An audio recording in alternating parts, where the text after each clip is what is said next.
To understand the relationship between the United States federal government and the Native American tribes, you have to first understand the crucial concept of sovereignty.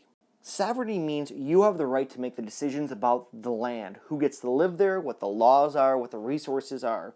Now, Native American tribes have been recognized from the earliest days to have sovereignty over the land they lived on. Even as the Europeans came here and conquered the New World, they recognized these tribes had sovereignty over the land that the Europeans were moving into. Furthermore, you have to understand that Native American tribes believe in collective ownership of land. The modern American concept of land ownership is that I go and I buy the land that my house is on, I build a house, I get to make the decisions on what happens on that land because I own it. Now, in many Native American tribes, they believe in collective, not individual ownership. This means that the tribe collectively, as a whole, owns and makes decisions about the land. One member of the tribe can't make decisions on what to do with a plot of land. It has to be everyone working and agree on what has to happen before they can do it. You might remember from your US or world history classes that around the 17th century, that's in the 1600s, the British first started landing in what is now North America on our east coast. You might remember them as pilgrims.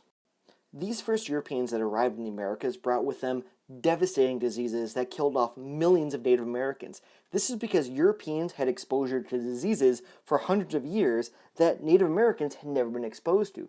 Europeans had some natural immunity to these diseases, so it would make them sick but may not necessarily kill them, whereas Native Americans had absolutely no immunity.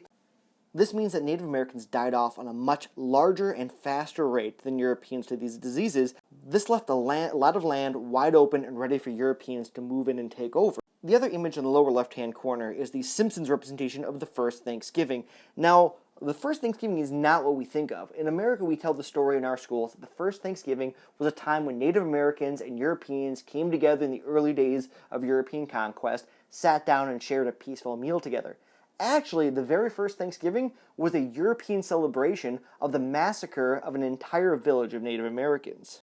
Remember, these Native Americans had complete sovereignty over the land that is now North America and the United States.